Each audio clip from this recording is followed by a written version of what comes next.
Caribbean దేశం హైతీ రణరంగాన్ని తలపిస్తోంది.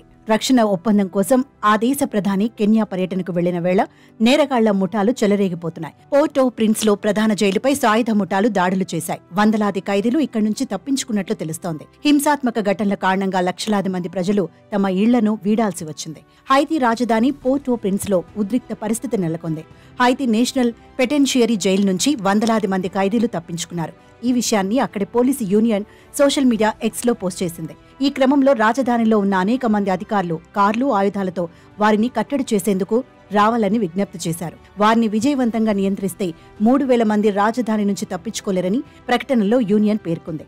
ఈ నేపథ్యంలో దేశంలోని డి పోర్ట్ ఓ ప్రిన్స్ అనే జైలుపై నేరగాళ్లు దాడులకు తెగబడ్డారు. అయితే ఈ జైలు సామర్థ్యం 3900 మంది కాగా ఇక్కడ 11,000 మందికి పైగా ఉండటం గమనార్హం. ఈ దాడి ఘటన వెనుక బాస్-5 ముఠా హస్తం ఉన్నట్లు తెలుస్తోంది. అయితే కెన్యాతో ఒప్పందం అమల్లోకి వస్తే ఆ దేశ దళాలు హైతీకి సాయం చేయనున్నాయి. ఈ అంశంపై ముఠా నేత జిమ్మీ చెరిజియర్ ప్రధాని హెన్రీని పదవి నుంచి దిగిపోయే విధంగా చేస్తామని అన్నారు. పోలీసులు, సైన్యమే ప్రధానిని అరెస్ట్ చేయాలని డిమాండ్ చేశారు. మరోపక్క ప్రధాని ఏరియల్ హెన్రీ అసమర్థపై ప్రజల్లోనూ ఆగ్రహం తీవ్రతరం అవుతున్న నేపథ్యంలో ఈ హింస మరింత తీవ్రమైంది. హెన్రీ గత నెలలో పదవీ విరమణ చేయడంలో విఫలమైన తర్వాత ఇది మరింత పెరిగిపోయింది.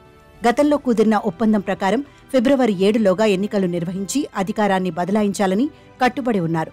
కానీ అది అమలు కాలేదు. అయితే హెన్రీ ఇటీవలే కెన్యా పర్యటనకు వెళ్లిన క్రమంలోనే ఈ నేరగాళ్ల ముఠాలు రెచ్చిపోయాయి.